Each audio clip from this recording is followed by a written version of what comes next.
Hey girl, stop breathing. You're right on time. Ride this wave, let your heart unwind. Ooh, here's your space, your truth, your sign.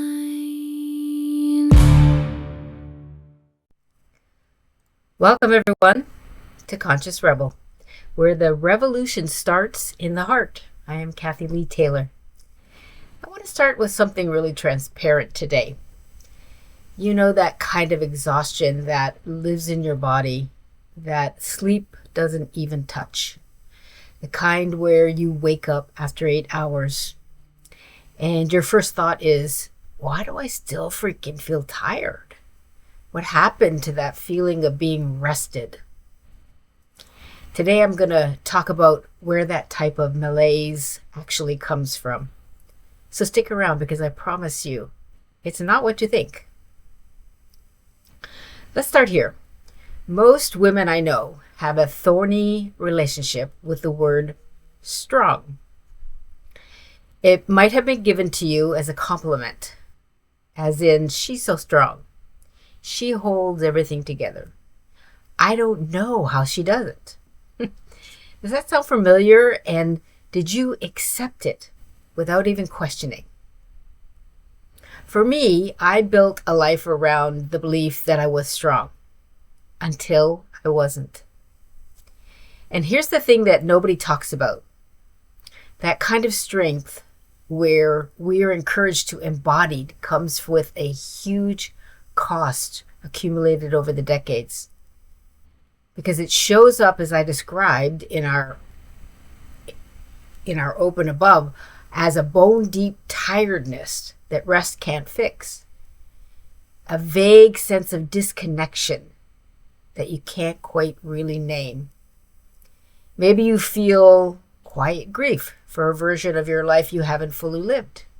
Or you think you are respected or even admired, but your body says you are truly not seen. The best way I can think to describe this is you're doing all the right things while feeling strangely far away from yourself. And here's the most confusing part. You don't feel totally miserable. You just don't feel fully alive. You think fulfillment is a big word that you can't justify. It's a feeling that is harder to know what to do with. Listen to these words carefully. What is happening is not a personality flaw or a mindset problem. It's your body telling you the truth of what it's been carrying along all this time. And there is research that explains this, and I'll share that with you in a few minutes. But first I want to tell you a story. And this is a tough story for me, so hang in there. My story, the reason I understand this exhaustion so well, is not because I read about it. It's because my body made me stop cold in life, and I was in a life that I was aggressively pursuing. So here goes. Before my heart stopped, I was already gone. I just didn't know it. I was going through a divorce. Oh, my son was not even 5 years old. I was trying to hold my business together, hold my child world together, and mostly just hold myself together. And I cried every day, especially every other week when my son had to go to his father's house. Non-stop crying for at least a year. Not dramatic falling apart, but quietly crying. You know, that kind you do in the car or in the shower or after you close the bedroom door so nobody can hear. The kind nobody sees but rips through your body, feeling like a raging river through a forest. I didn't ask for help at the time because I didn't have anyone I could go to. My job was to just manage the best way I knew how, just to keep going. And then on the morning of October 10, 1991, just 5 days before my 35th birthday, my heart failed. I was in the bathroom when I blacked out. I fell forward and I woke up on the floor, trying to piece together what had just happened. And my little boy was in the living room watching cartoons. I realized he could see me. And here's the part I want you to hear clearly, because this is the part that has everything to do with you. I was face down on the floor. My heart was failing. I didn't know if I was dying or what was happening.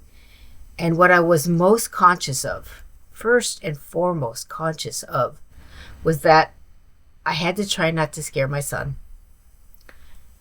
I didn't look right at him and acted like everything was normal. I couldn't show emotion as I crawled literally across the floor. I couldn't get up. Crawled across the floor to a telephone that was up on the wall at the time. I remember we had wall telephones. I blacked out on the way. And eventually I was able to call a friend and have her take me to the hospital. Looking back, I realized I was dying, but I was still performing. That's the part I want you to hear. Still managing, still making sure everyone else was okay before I let myself feel what was actually happening to me. That's what self-abandonment looks like from the inside. Not dramatic or even obvious. Just a woman on the floor facing death, making sure no one else worries. My heart stopped at least 5 times that day. Both sinus nodes. The parts of the heart that respond when the brain tells them to beat has failed. 2 doctors couldn't explain why. They called it 6 sinus node syndrome. And they recommended a pacemaker. And a stubborn part of me wanted to say no because I didn't believe this would ever happen again. It was just a freak thing. But when they said you could be driving down the road with your son in the car, I couldn't argue. I would never risk his life in any way. That night, laying in ICU, intensive care, I lay awake listening to the nurses running a code blue for someone in the next room next to me. They died around 2 a.m. The next day, I was scheduled for my pacemaker implant right behind an 80-year-old man down the hall. Even in the ICU, I had to know what was happening to everyone else. In a week, I would turn 35. Happy birthday to me. At the hospital admissions window was when I actually felt my stomach turn and knew my heart was going out again. This is a little backstory on this. Someone behind me must have caught me because to this day I don't know how I got on that hospital gurney. But this time I was unconscious and I went somewhere. I don't call it a near-death experience. I call it an afterlife experience because I feel like you're either dead or you're not. And for those moments, I was gone. It was like walking through a clear veil. No walls, no floor, no boundaries, just open space and an incredible lightness of being. Although I did not have any senses that I recall. And the most overwhelming memory I have is a sense of freedom that I was feeling at that time. Like the weight of the entire world had been lifted off my shoulders. Like that ultimate letting go, right? I remember thinking I'm going to run and not look back.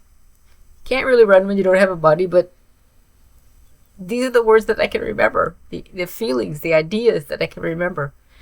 And I rushed forward, so my energy moved forward. And I felt like I was running through a field of flowers, just surrounded in beauty that was indescribable, surrounded by an energy that was literally a force field. It was so powerful and so sweet at the same time.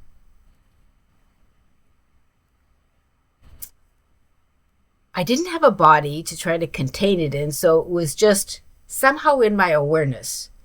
And it felt completely normal, like coming home and receiving an infinite hug. I often cry still when I talk about this because, not because it's painful, but because the beauty of it is so intense that even now my body can barely hold it. And that's 34 years later. And then that energy, that force field that I met up with, turned me around. Not with words, not with knowing. I understood I could go no further. It wasn't my time. I had to come back towards the veil. I remember feeling a little sad about not being able to continue, like I wasn't being allowed to continue. It felt like being born again, though, having to leave that place and come back into this one. But my soul knew what it had to do. There was still work to be done here. And when I opened my eyes on the hospital table, I saw a doctor coming toward me with a long needle. He was about to poke it into my heart. I opened my eyes and I said, "Oh, I'm back," to stop him from doing that. So, fast forward from that actual story.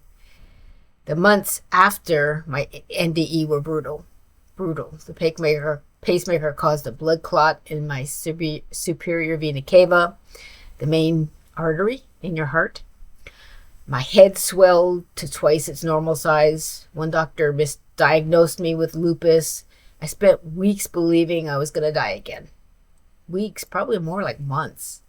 It took several months to find a cardiologist who could see what was actually happening and fix it by inserting a stent into my superior vena cava, a procedure that actually had never been done at Hoag Hospital before. And they had to fly in a physician from San Francisco. That's a whole other story and a whole other route that I took after the actual heart failure, but for another day. Here's the thing that changed everything for me. It wasn't the medical crisis. It was what I understood afterward about how I had been living before it happened. Makes sense, right? How I was changed by that contact with the divine. I wrote these words in my book. The book's called Always Choose Love. I wrote it back in 2015. It took me literally 30 years to be able to put those words on paper. But they're as true now as they were then. In my after-divorce life, I was killing myself slowly, one bad decision at a time. I worked too hard and wasn't coping well with my stress levels. And I wasn't even, if I'm being honest, acknowledging my stress. It might have been a less dramatic way to die, but the end result was really the same. My life sucked. I'd spent years saying yes when my body was trying to say no, and I was not listening to it. I continued to perform strength, continued to appear to be strong when I actually needed to rest. I continued to confuse love with erasing myself. I carried everything for everyone and I called it devotion. Anybody out there who's had that experience on the spiritual path will recognize what I just said. I carried everything for everyone and I called it devotion. It was so far from that. My body didn't fail because something was wrong with me. My body stopped because I would not. So here's the part where I want to give you a framework for understanding what I just described. Not to make it clinical, but because you deserve to know that this is not just my story. This is biology. There is actually a theory called the Polyvagal Theory, developed by a neuroscientist called Porges. And it explains something that most women over 50 know in their bones, but have never really had language for. Your nervous system operates in states, actually 3 basic states. And I'm just going to tell you what those are briefly so you can recognize them. The first one is the one you were designed to live from. It's called the ventral vagal state, your social engagement system. When you're in this state, you feel safe. You feel connected. You're creative. You're present. Your body is relaxed. That very much describes what you feel when you're in a spiritual state, does it not? For me, it does. Your thinking is clear. You can listen deeply.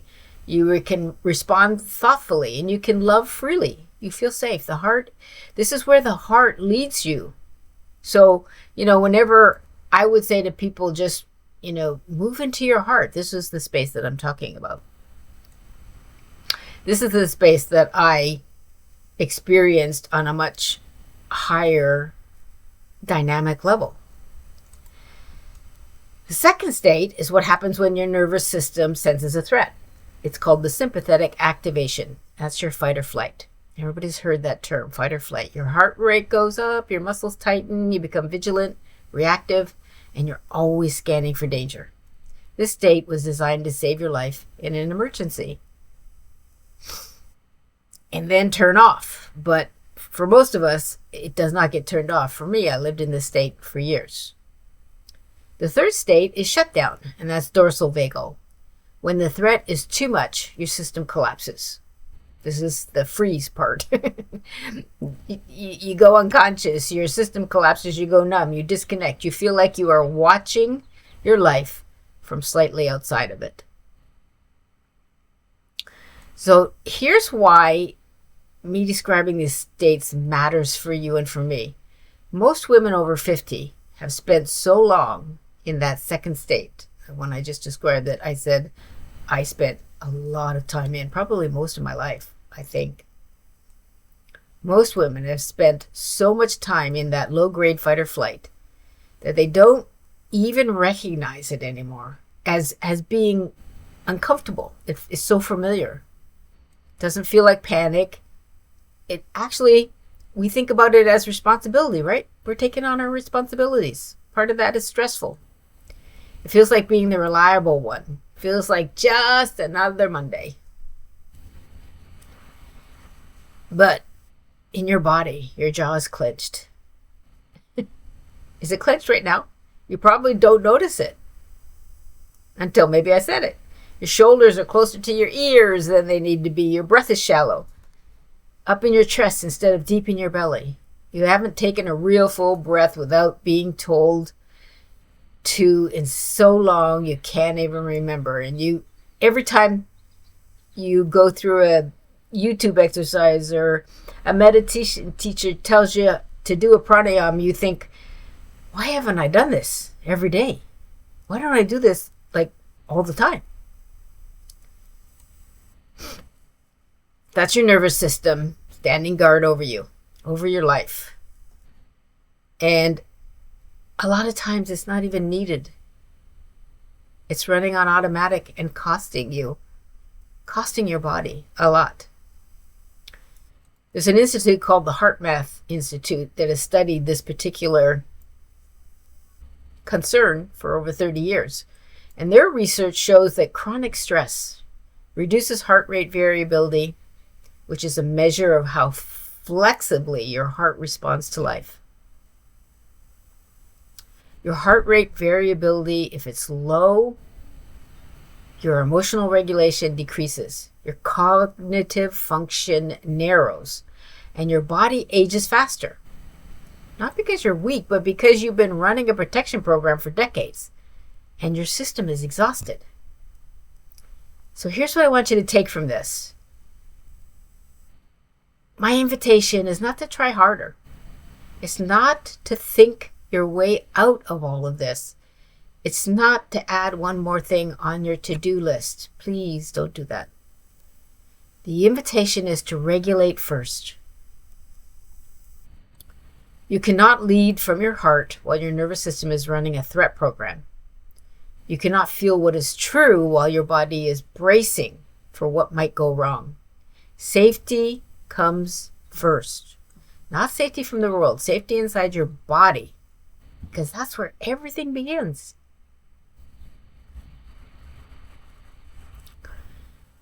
So I really want to name something that may describe the shape of your life. I don't know, only you know that, but even if no one has ever said it to you quite like this.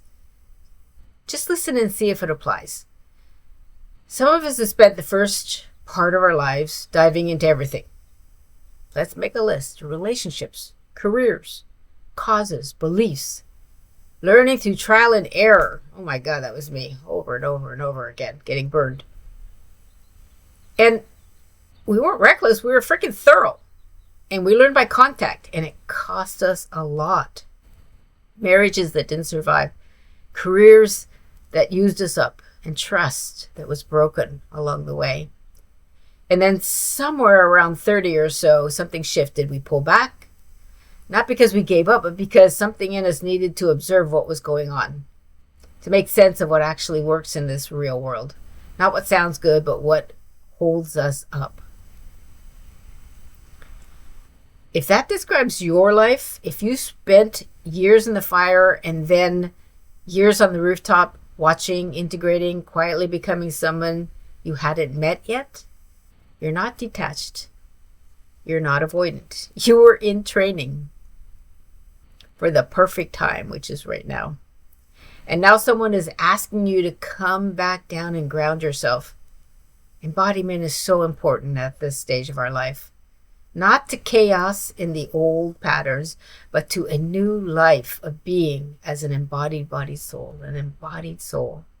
I love that word. It's time for us to set the exhaustion down and to start living authentically. So I want to just try a short exercise with you right now in case you've been so listening and haven't heard some of the most important points of what to do with your body. You don't need to close your eyes. Certainly you can even do this if you can pay attention while you're driving, but probably best to wait till you get home.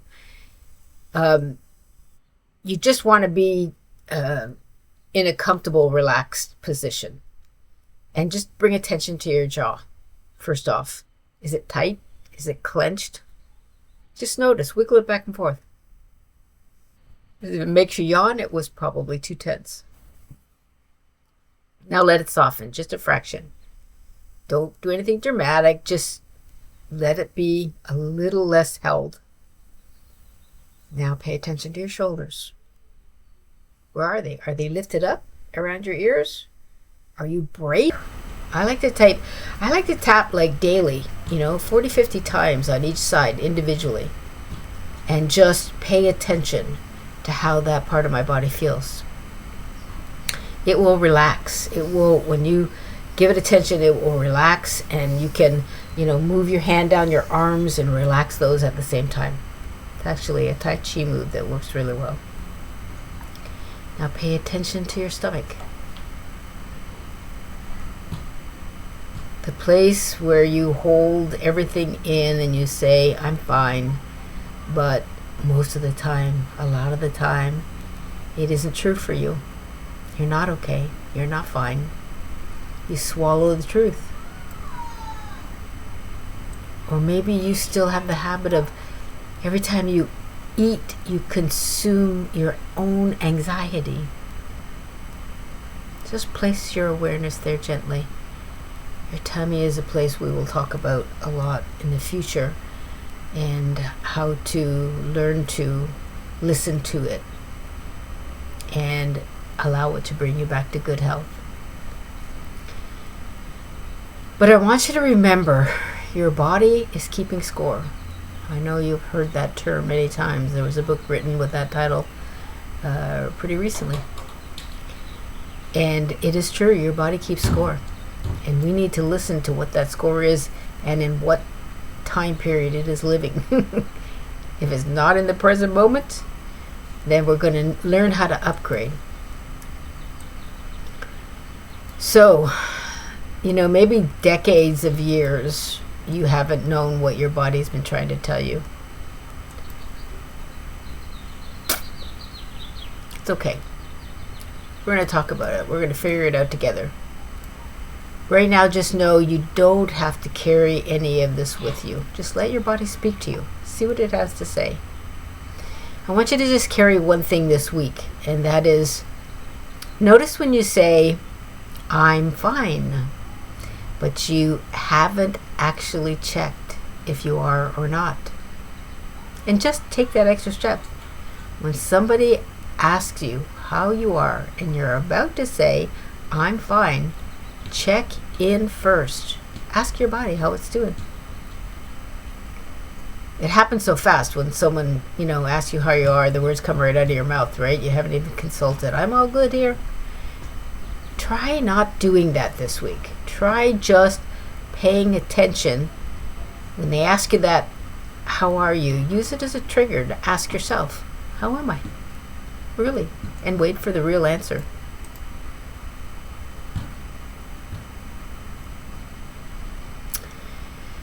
The gap between that not knowing, that automatic answer, and the real answer, that's what we want to pay attention to.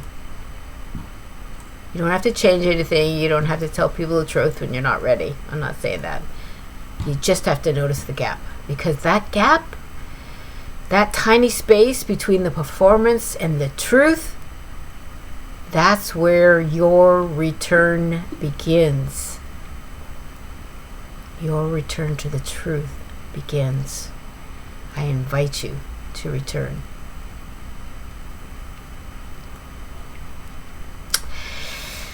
Thank you for being here today. Thank you for staying with me through this one. I know it wasn't particularly light.